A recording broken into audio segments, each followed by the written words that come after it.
स्वागत है दोस्तों आप लोगों का क्लास ऑक्साइड में। माता का आंचल क्लास 10 हिंदी क्वेश्चन आंसर के साथ आ चुका हूं। यह आपको कृतिका भाग 2 में दिया गया है। तो चलिए शुरुआत करते हैं।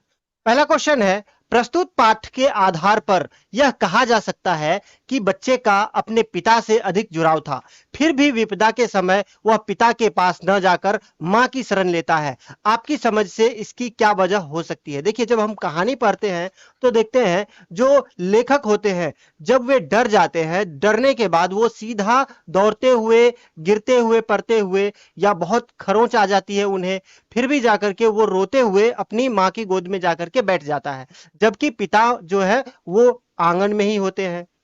लेकिन इससे पूर्व जब देखते हैं कि जब भी बच्चे को जरूरत पड़ती थी तो वो पिता के साथ ही खेलते थे, पिता के साथ भोजन करते थे, पिता के साथ घूमने जाते थे, मछलियों को दाना देने के लिए जाते थे। तो ये सभी चीजें दिखाती है। पूरा कहानी में जब हम पढ़ते हैं तो देखते हैं कि जो लेखक होते हैं वो पिता के साथ ही ज्यादा समय व्यतीत करते हैं, जबकि पिता भी दोस्तों जैसा व्यवहार करते हैं, उनके साथ खेलते हैं, उनके साथ लड़ने की जो है नाटक करते हैं। फिर भी जाकर के अंत में जब भी बच्चे को डर लग जाता है तो वो सीधे माँ की गोद में जाकर के बैठ जाते हैं। इसके पीछे का कारण क्या है? कारण सिर्फ इतना है कि पिता जो है दोस्तों के जैसा व्यवहार कर सकते हैं, उनके साथ खेल सकते हैं, लेकिन जो लाड है, जो ममता है, वो माँ दे सकती है, माँ के गोद में ही मिल सकता है। उन्हें जो डर लग गया था, लेखक को जो डर लग गया था, उस डर को सुकून देने का जो काम है एक माँ के गोद में ही हो सकता है। तो इसी वजह से माँ ने जब उनको अच्छे से अपने गोद में बिठा लिया तो उसे हल्दी का मलहम लगा देती है,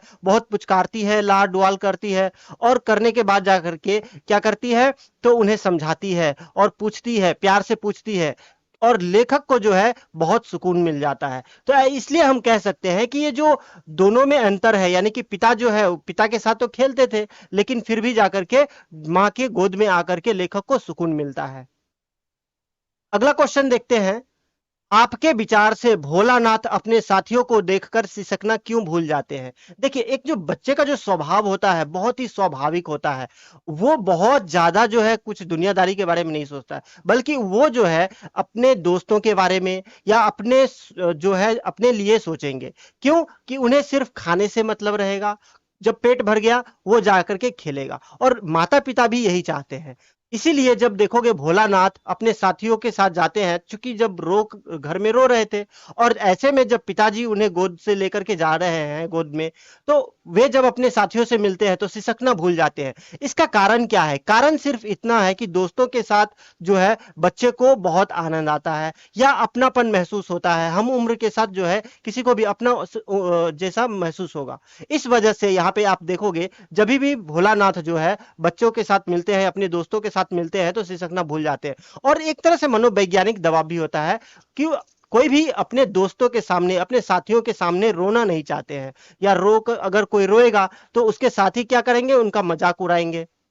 तो इस वजह से आप देखोगे कि भोलानाथ भी जो है वो सिसकना भूल जाते थे, या उन्हें खेलने का मौका मिल जाता था तो खेल खेल में बच्चे जो है वो रोना भूल जाते हैं, दुख भूल जाते हैं। तो ये हमें देखने को मिलता है।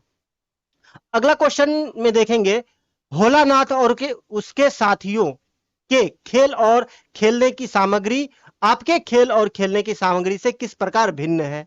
देखिए, जो भोलानाथ कौन कौन सा गेम खेल रहे थे वो देखेंगे। उसके बाद हमको पता चलता है कि जो देखिए, सबसे पहले तो ग्रामीण जीवन का यहाँ पे वर्णन किया गया है। तो ग्रामीण जीवन में सभी के साथ आस पड़ोस जो है उसके साथ एक आत्मीय संबंध देखने को मिलता है, या यूं कह लीजिए जो भी आस पड़ोस है उसमें सभी कोई जो है एक जो एक साथ मिल करके रहने में विश्वास करते थे। या किसी के बच्चे हो साथ में खेल रहे हैं, पड़ोस में खेल रहे हैं, तो कोई भी डर नहीं था, बल्कि सभी पास पड़ोस एक सगे संबंधी की तरह व्यवहार करते थे, जिससे कि खेलने की आजादी थी। यानी कि बच्चे कहीं दूर खेलने भी चले जाए तो उससे किसी को डर नहीं था, क्योंकि सब जानते थे बच्चे किसके हैं। तो अगर कहीं ज्यादा दूर चले गए या उन्हें कुछ खतरा होगा तो कोई भी जो पड़ोसी है वो भी देख लेंगे अपने बच्चे की तरह। ये चीज था।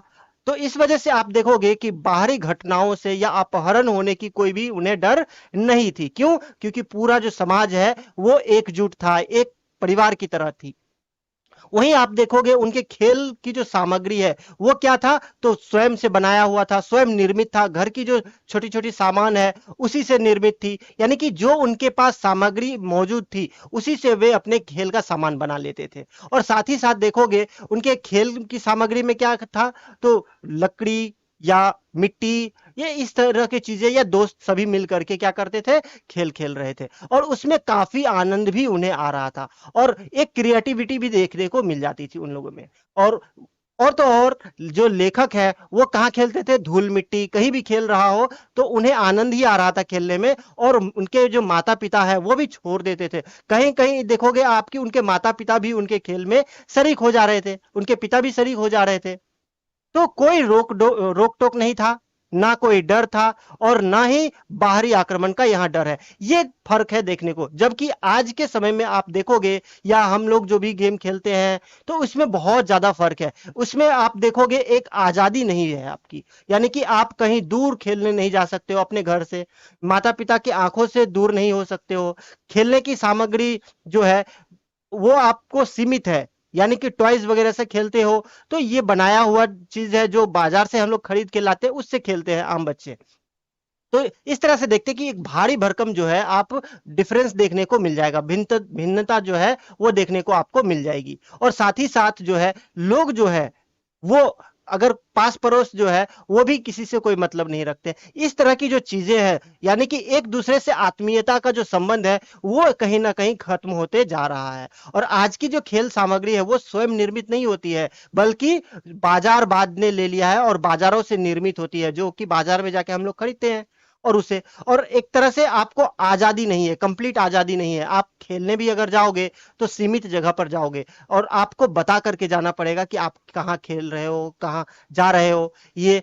और अगर आप एक चीज और देखोगे कि आप धूल मिट्टी में ज्यादा नहीं खेलते हो, तो ये एक जो दोनों में डिफरेंस है, दोनों में जो भिन्नता है, ये आपको देखने को मिल जाती है। किस तरह से भोलानाथ खेलते थे और उसकी खेल की सामग्री कैसी होती थी, और आपकी खेल की सामग्री कैसी है, आप क्या खेल खेलते हो, ये सभी चीजें भिन्नता आपको देखने को मिल जाएगी। आप इसे शॉर्ट में भी लिख सकते हो। अगला क्वेश्चन है, पाठ में आए ऐसे प्रसंगों का वर्णन कीजिए जो आपके दिल को छू गए हो। देखिए, शुरू से जब हम क्वेश्चन, जब भी हम लोग कहानी पढ़ते हैं या आप पढ़े हो, तो पढ़ने के बाद एक चीज देखोगे कि जो भोलानाथ है वो शुरू से लेकर के अपने पिताजी के साथ ही रहते हैं, बल्कि पिताजी के साथ ही खाना खाते हैं, नहाते हैं, घूमने जाते हैं, सैर सपाटे करने जाते हैं, और पिताजी भी एक दोस्त की तरह उनके साथ व्यवहार करते हैं। लेकिन जब भोलानाथ को अंत में क्या होता है, डर आता है, या कहीं उस पर खतरे की जो निशान, खतरा ना आ जाता है, तो ऐसे में देखोगे भोलानाथ क्या होता है, तो डर करके अपने माँ के जो है गोद में चले जाते हैं। कहीं ना कहीं उसका जो डर है वो भगाने का काम जो है, या जो सुकून है, वो माँ के आंचल में जाकर के, माँ के गोद में जाकर के ही मिलती है। तो ये जो प्रसंग का वर्णन किया गया है लेखक के द्वारा, ये ही बहुत ही ज्यादा भावुक है और मार्मिक है, यानी कि आपके दिल को झकझोर करके रख देगी।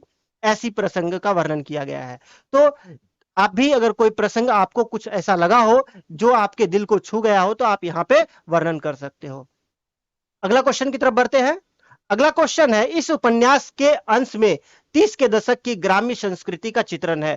आज की ग्राम्य संस्कृति में आपको किस तरह के परिवर्तन दिखाई देता है। देखिए, जब आप कहानी पढ़ोगे तो एक 30 के दशक के जो ग्रामीण संस्कृति दिखाया गया है, उस समय एक आत्मीय भाव को दिखाया गया है। आत्मीय भाव कहने का अर्थ यह है कि आस पड़ोस के साथ जो है बहुत ही ज्यादा क्लोज रिलेशन था, यानी कि लोग जो है, जितने भी व्यक्ति हैं आस पड़ोसी, वे सब एक जगह मिल करके बहुत ही घुल मिल करके रहते थे, और घुल मिल करके रहने के कारण कोई एक दूसरे से अलग नहीं समझते थे। यानी कि अगर पास पड़ोस में किसी के घर कुछ इवेंट हो तो सब सोचता था कि अपने ही घर में हो रहा है। इस तरह से अगर और भी अगर देखोगे, सभी मिलकर के रहना, उनके बच्चे कहीं दूर खेलने चले जाए तो अपने बच्चे की तरह ट्रीट करना, ये चीज आपको देखने को मिल जाएगा। और उस समय की जो ग्राम संस्कृति है, जैसे कि और दिखाया गया है, जैसे पालकी लेकर के जाना, डोली लेकर के जाना, ये चीज दिखाया गया है। वहां जो खेती किस तरह से की जाती है बैलों द्वारा, वो दिखाया गया है, यहाँ पे प्रसंग का वर्णन किया गया है। वहीं आज की संस्कृति में देखोगे तो सबसे पहले एक चीज देखोगे कि लोगों में जो आत्मीय संबंध है, स्नेह है, प्रेम है, ये दूर होते जा रहे हैं। लोग एक दूसरे से खिन्न होते जा रहे हैं, और स्वार्थ की भावना जो है आज सबके घर करती जा रहे हैं, सभी एक दूसरे को देखने नहीं चाह रहे हैं। तो यानी कि इस वजह से क्या हो रहा है, जो बच्चे हैं वो भी सीमित जगह में खेल रहे हैं। लोगों को डर हो गया है अपहरण का, या अपने बच्चों के प्रति डर की भावना जो है वो घर कर गई है। एक दूसरे से लोग जो है वो आज क्या हो रहा है, जेलस फील कर रहा है, ईर्ष्या कर रहे हैं। तो ऐसे में देखोगे कि ये जो परिवर्तन आया है ग्राम संस्कृति में, बहुत ही ज्यादा एक गहरी खाई है दो रिश्तों के बीच, यानी कि जो ग्राम में लोग रह रहे हैं एक दूसरे के बीच जो है गहरी खाई बनते जा रही है। एक लोग जो है दूसरे लोग को पहचानना या पसंद करना पसंद नहीं करते हैं। तो ये चीज है हमें आज के जमाने में और देखने को मिल जाएगी, जो कि बहुत ही ज्यादा क्या है, दोनों ही में परिवर्तन है बहुत ज्यादा। अगला क्वेश्चन देखेंगे, यह माता पिता का बच्चे के प्रति जो वात्सल्य व्यक्त हुआ है अपने शब्दों में लिखिए। देखिए, माता पिता के प्रति जो कर्तव्य होता है वो इस कहानी में बहुत ही ज्यादा उम्दा रूप से दिखाया गया है। यानी कि आप देखोगे शुरुआत में पिता जो है वो लेखक के साथ कैसा व्यवहार करते हैं, तो बहुत ही फ्रेंडली व्यवहार है, बहुत ही ज्यादा वो उसके साथ क्या करते हैं, दोस्ती की तरह, ये दोस्त की तरह व्यवहार करते हैं, उसके साथ खेलते हैं, नहाते हैं, खाते हैं, और पूजा पाठ जो करते हैं तो साथ में बिठा करके साथ ही साथ पूजा पाठ करवाते हैं। और तो और देखोगे, जहां पे अगर पिताजी जो है वो क्या करते हैं, मछलियों को दाना देने जाते हैं, खाना खिलाने जाते हैं, तो साथ में लेखक को लेकर के जाते हैं, वो भी कंधे पर बिठा करके। और वापस आने समय में क्या करते हैं, तो पेड़ की झुकी डालियों पर बिठा करके, डालियों पर झुका कर क्या करते हैं, तो झूला झुलाते हैं। तो ये सभी चीजें जो दिखाती है एक पिता का प्रेम जो है अपने बच्चे के प्रति, वो दिखाया गया है। वहीं माता को दिखाओगे, जब माता क्या करती है, तो उन्हें खाना खिलाती है, तो और कहती भी है कि भर को और भट पेट खिलाना चाहिए बच्चे को। तो और क्या करती है, तो उन्हें तैयार करती है, या तेल लगा देती है, मालिश, तेल से मालिश कर देती है। ये सभी चीजें एक माता को जो कर्तव्य है वो दिखाने का प्रयास किया गया। वहीं आप लास्ट में देखोगे कि जब लेखक जो है वो बहुत ज्यादा डर जाते हैं सांप को देख करके, घायल हो जाते हैं, तो एक माँ क्या करती है, उन्हें मरहम लगाती है, और मरहम लगाने के बाद जाकर के गोदी में बिठा करके उन्हें चुप कराती है और उनकी देखभाल करती है। तो ये सभी जो चीजें दिखाई गई है एक माता पिता का जो वात्सल्य रूप है, यानी कि जो प्यार है, जो स्नेह है अपने बच्चों के प्रति, उसे दिखाने का प्रयास किया गया है। तो आई होप आप लोगों को समझ में आया होगा माता का आंचल क्वेश्चन आंसर। तो मिलते हैं अगले वीडियो में, तब तक के लिए धन्यवाद।